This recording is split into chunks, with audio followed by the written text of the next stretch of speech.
My boyfriend's troubled teenage son, who was expelled from school for bullying, moved into my home with my 2 young children. He began threatening them, stealing from us, and even selling illegal substances right under my roof. I tried to keep the peace for too long, but when I finally had enough, I made the hardest decision and kicked them both out of our lives for good. I've been with my partner Rody for 2 years, and we moved in together about 8 months ago. Rody has a 15-year-old son, Tyler, from his previous relationship. Tyler's mother, Rosie, has primary custody, but Rody has him every other weekend and during school breaks. The issue is, Rody lost his job about 6 months ago when his company downsized. Since then, I've been covering almost all the household expenses, including the child support he pays to Rosie each month, because he couldn't afford to stop payments without going to court. I work as a project manager and earn a decent salary, but supporting 2 households has severely stretched my budget, especially since I also have my own 2 children. Janice, who is 8, and Alan, who is 12 from my previous marriage. My ex-husband pays child support, but it's not much, and my kids live with me full-time, so most of their expenses fall on me anyway. Last week, Rosie contacted Rody and informed him that Tyler had been expelled from school for bullying other students. Apparently, this wasn't just name-calling or typical teenage drama. Tyler was targeting younger children and making their lives miserable, to the point where parents were contacting the school and threatening to involve the police if action wasn't taken. The final incident that led to his expulsion involved Tyler cornering a 7th grader in the bathroom and demanding money while blocking the exit. When the child started crying, Tyler assaulted him, filmed it on his phone, and sent the video to other students. Rosie told Rody that she's finished dealing with Tyler's behavior and wants Rody to assume full custody, which would mean Tyler moving in with us permanently and transferring to the local high school here. Rody immediately agreed without even discussing it with me first. When I discovered this, I told him we needed to talk about it before making any decisions, as it affects everyone in the house. Rody became defensive, stating that Tyler is his son, and he's not going to abandon him when Rosie is giving up on him. I explained that I'm not asking him to abandon Tyler, but I'm concerned about bringing someone expelled for bullying into a house with my 2 children, especially Janice, who is only 8 and small for her age. I also pointed out that we're already struggling financially, and adding another teenager to the household means more expenses for food, clothes, school supplies, and everything else. Rody said I'm being selfish and that Tyler just needs structure and male guidance, and that his behavior will improve once he's living with his dad full-time instead of being shuttled between houses. He asserted Tyler acts out because he feels rejected and unstable, and that having a permanent home will resolve these issues. When I asked what happens if Tyler starts bullying Janice or Alan, Rody claimed that wouldn't occur because Tyler only targets random children at school, not family members. I told Rody that I need time to consider this and research the local school's policies for students transferring after expulsion, and I want to have a conversation with Tyler about expectations and consequences before he moves in. Rody said there's no time for all that because Rosie wants Tyler out of her house by the end of this week. If we don't take him, then Tyler will have to go live with Rody's parents, who are in their 70s and not equipped to handle a troubled teenager. The situation grew more complicated when I spoke to my children about it. Alan mentioned he remembers Tyler being unkind to him during previous visits, like hiding Alan's video games and telling him he's stupid for liking certain TV shows, but Alan never said anything because he didn't want to cause problems between me and Rody. Janice said Tyler makes her nervous because he stares at her, and once told her that her drawings look like garbage when she was proudly showing them to Rody. I feel terrible because I know Rody loves his son and wants to help him, but I also have to protect my own children and maintain stability in our home. Tyler has never lived with us for more than a few days at a time, and those visits have always had a definite end date, but this would be permanent. I'm also worried about the financial aspect because Rody still doesn't have a job, and I'm already maxed out supporting everyone. When I tried to explain my concerns to Rody again, he said, I'm looking for excuses to reject Tyler because I don't want to deal with someone else's problem child. He claimed, if I really loved him, then I would welcome his son into our home without hesitation, and that my conditions and research requirements prove that I don't consider Tyler family. Rody also stated that Tyler's problems are partly Rosie's fault for being too permissive, and that having a stepmother figure who sets boundaries will actually be good for Tyler. I suggested maybe Tyler could stay with us temporarily while Rody looks for his own place where he and Tyler could live together, but Rody said that's ridiculous because we're supposed to be building a life together as a family. He said splitting up our household would be a step backward in our relationship. And besides, he can't afford his own place without a job. So now I'm stuck because I don't want to break up with Rody over this. But I also can't ignore my instincts about protecting my children and maintaining our household stability. Rody says I have until Friday to decide, and if I say no, then he'll have to choose between letting Tyler go to his elderly grandparents or ending our relationship to find somewhere he and Tyler can live together. Am I wrong for not wanting to take in Tyler, given everything that's happened, or should I trust Rody that Tyler's behavior will improve with better structure and give this arrangement a chance? Update 1. Well, things rapidly escalated from bad to worse after my last post. I ultimately agreed to let Tyler move in because Rody essentially coerced me. He claimed his parents couldn't take Tyler after all, as his dad had experienced a heart attack scare, and the stress of dealing with Tyler's problems would be too much for them. Rhodey declared it was either Tyler moving in with us or Tyler entering foster care. I couldn't bear the thought of being responsible for a child ending up in the system. Tyler moved in that Friday with 5 bags of clothes and a gaming setup that Rhodey somehow scraped together money to buy for him, likely from the emergency credit card I foolishly gave Rhodey access to for groceries and household expenses. I sat Tyler down on the first day and explained the house rules about chores, homework time, curfew, and treating everyone in the family with respect. Tyler just stared at me the entire time without saying anything except whatever. When I asked if he understood, the problems began immediately. Tyler refused to help with any household chores and told Janice to leave the living room when she wanted to watch her shows because he was using the TV for gaming. When I explained the TV schedule we'd worked out so everyone had fair access, Tyler stated he didn't have to follow rules made by someone who's not his real mother. Rhodey was working a temporary job, something like manual labor that week, so he wasn't home to address Tyler's attitude. When I informed Rhodey about it that evening, he said Tyler was just adjusting, and I needed to be more patient. By the second week, Tyler was leaving messes everywhere and taking food from the kitchen without asking, including eating the lunch I'd packed for Janice and taking the last of Alan's favorite cereal without checking if anyone else wanted it. When I spoke to him about being considerate of others in the house, Tyler claimed he was hungry and shouldn't have to ask permission to eat food in his own home. I explained that it's not about permission, but about ensuring there's enough for everyone, especially when meal planning and grocery shopping on a tight budget. Tyler also started going through other people's belongings when they weren't home.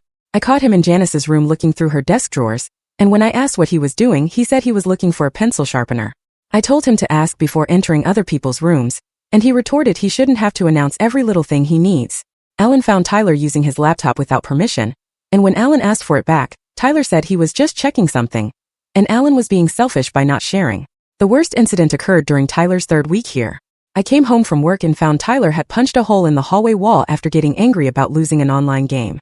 Janice was crying in her room because Tyler had yelled at her for walking past the living room while he was playing, and Alan was hiding in the garage because Tyler had thrown his controller, and it hit Alan in the shoulder when he was trying to go to the kitchen for a snack.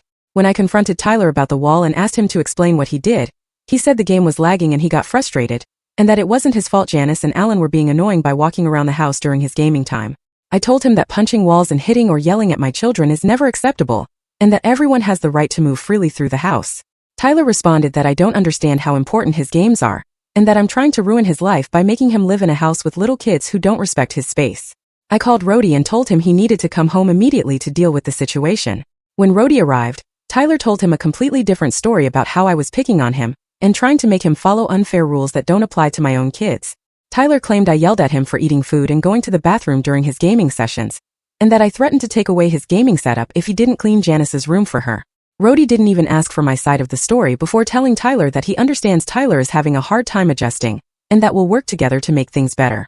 Rhodey suggested maybe we need to set up a separate space for Tyler where he can have privacy and won't be interrupted by the younger kids, and that he'll talk to me about being more flexible with the house rules since Tyler is older and needs different boundaries than school kids.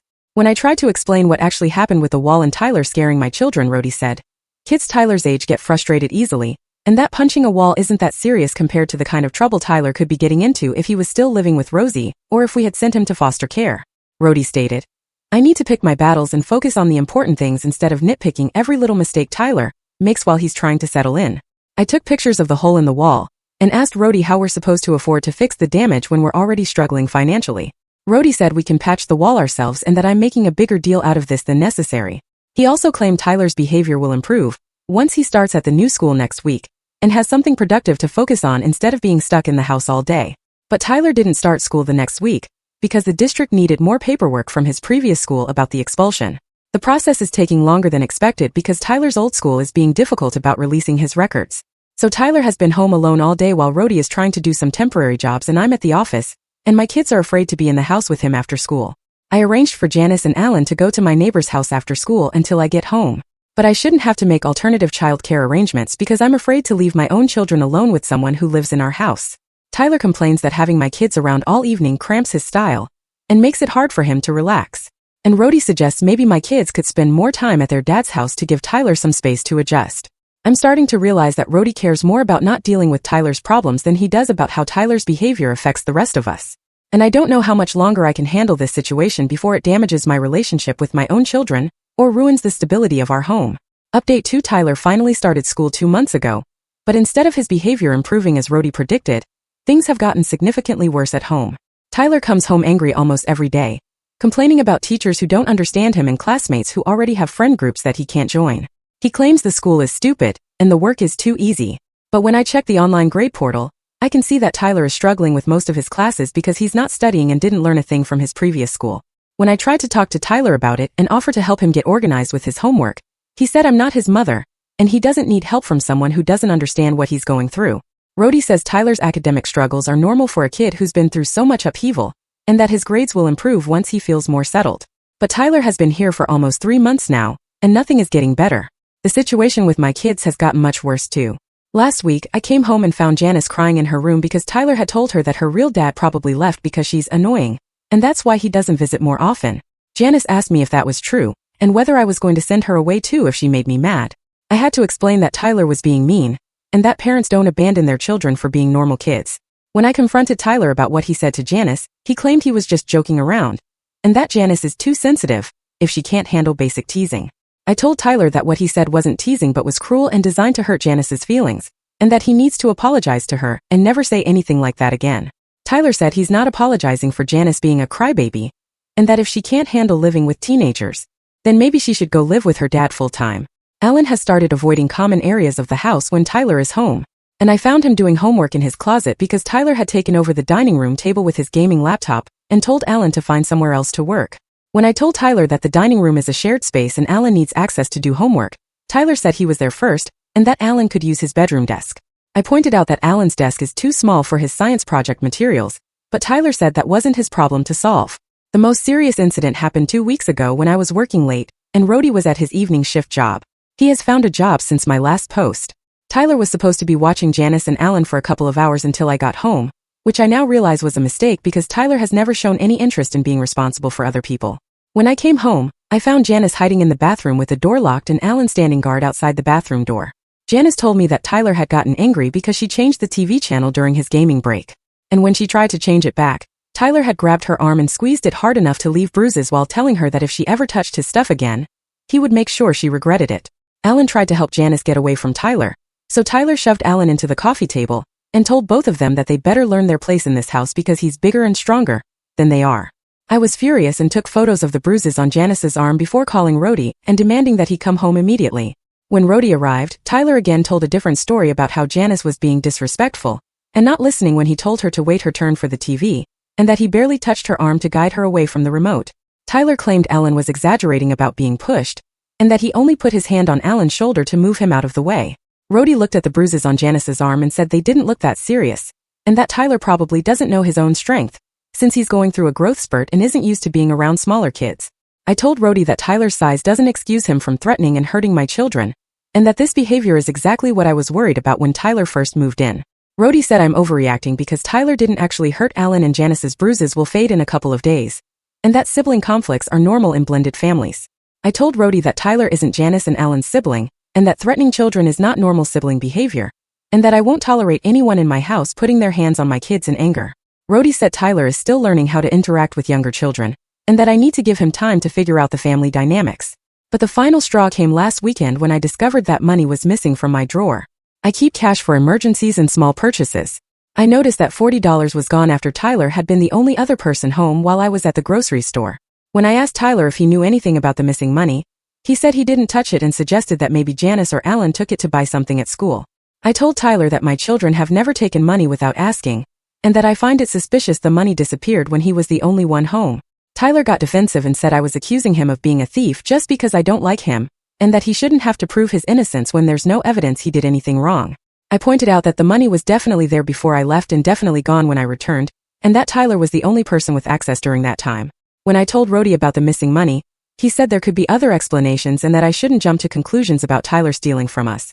Rhodey suggested that maybe I miscounted the money or spent it and forgot about it, and that accusing Tyler of theft without proof would damage his trust and self-esteem. I told Rhodey that I'm not going crazy and I know how much money was in my drawer, but Rhodey said Tyler's been through enough trauma without being falsely accused of crimes. I started keeping my things locked in my bedroom after that, but then I noticed that my phone charger went missing from the kitchen counter, and Alan couldn't find his good headphones that he had left on his desk. When I asked Tyler about these items, he said he doesn't keep track of everyone else's belongings, and maybe we should all be more careful about putting our stuff away.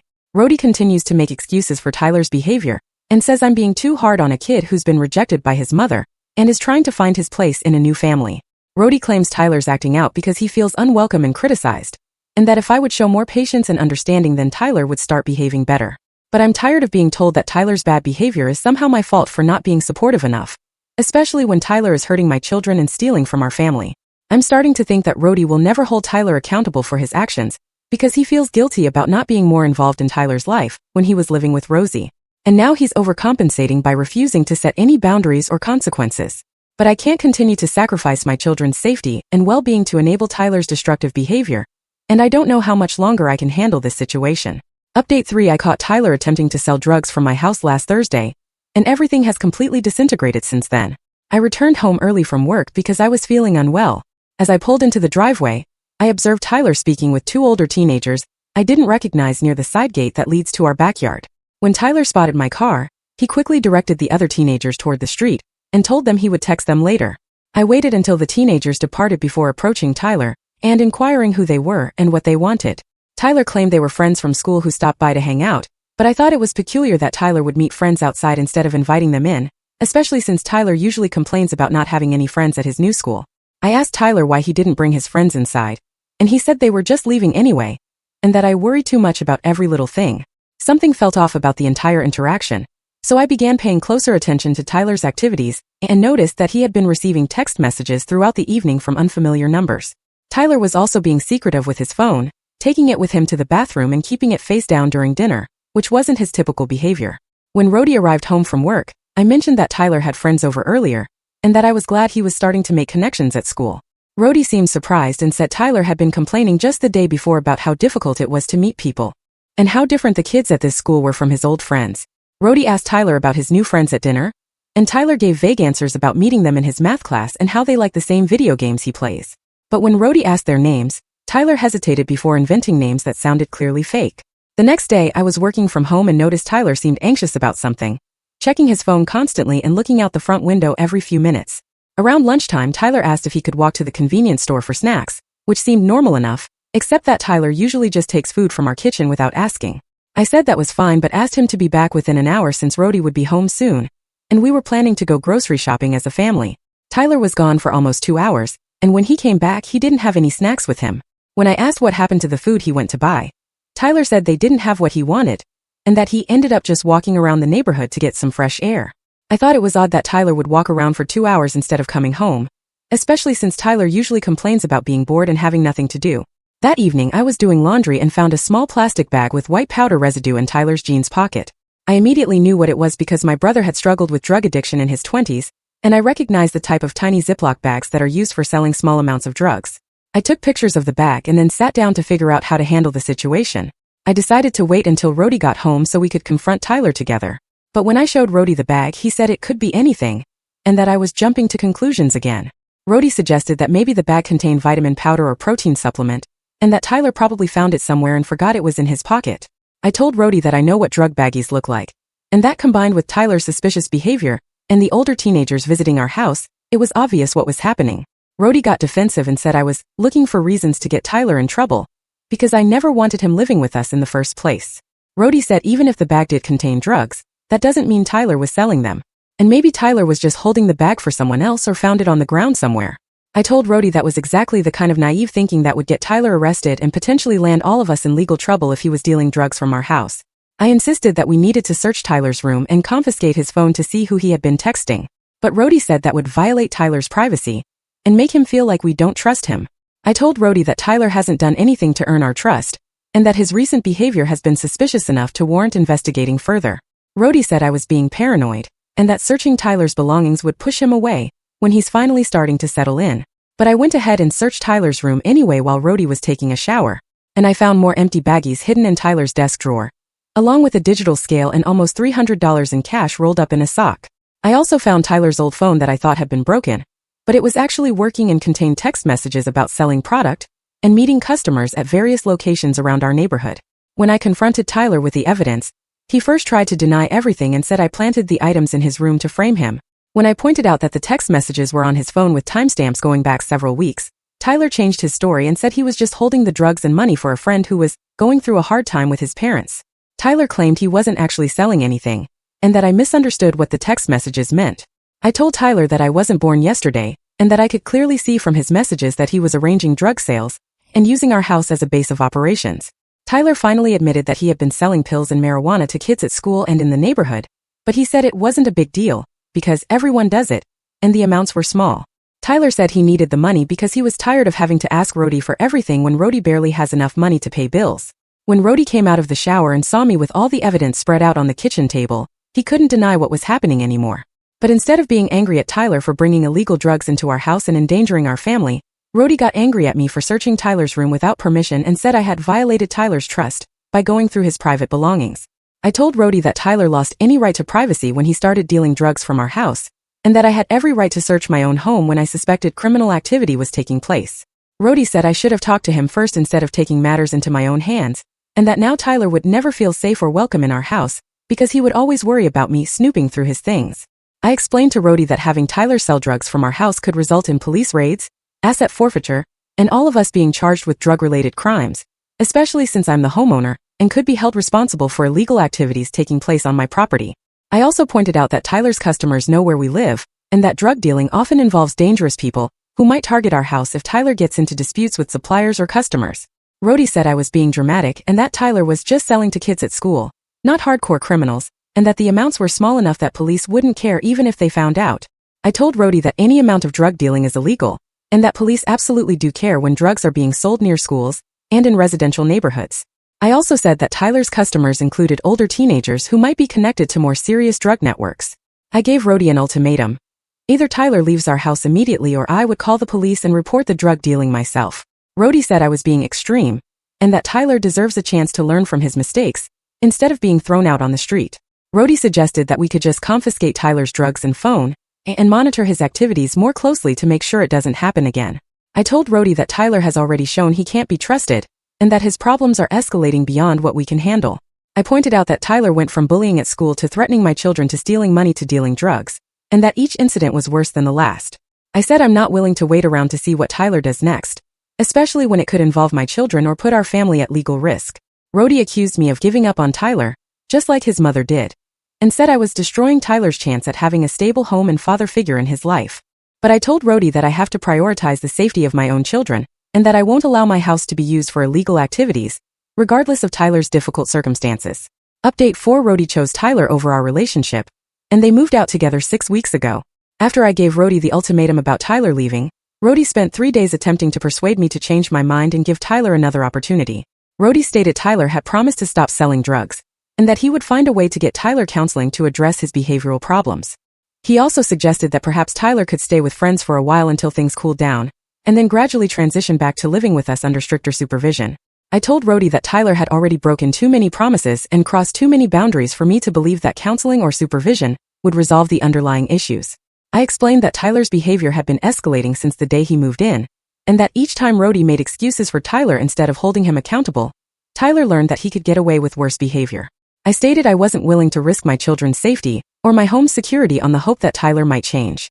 Rody said I was being unreasonable, and that families are supposed to work through difficult times together instead of giving up when things become challenging. He claimed Tyler had been abandoned by too many people already, and that kicking him out would confirm Tyler's belief that nobody actually cares about him. Rody also stated that if I truly loved him, then I would understand that he couldn't choose between his son and our relationship. I told Rody that he had already made his choice by consistently prioritizing Tyler's desires over everyone else's needs and safety. I pointed out that Rody had never once disciplined Tyler or set meaningful consequences for his behavior, and that Rody always found ways to blame other people for Tyler's actions instead of teaching Tyler to take responsibility. I said that wasn't love but was enabling, and that it was actually harmful to Tyler in the long run. Rody said I didn't understand what it was like to have a child who was struggling, and that I would do the same thing if Janice or Alan were in Tyler's situation. I told Rody that if Janice or Alan ever threatened other children, stole money, or brought drugs into someone's house, I would absolutely hold them accountable and get them help instead of making excuses for their behavior. I said that protecting children from consequences doesn't help them learn better choices. When Rody realized I wasn't going to change my mind, he started making plans to move out with Tyler. Rody found a small apartment that he could afford with his income, and he arranged to transfer Tyler to a different school district so Tyler could have a fresh start. Rody said he hoped Tyler would do better in a new environment where people didn't already have negative opinions about him.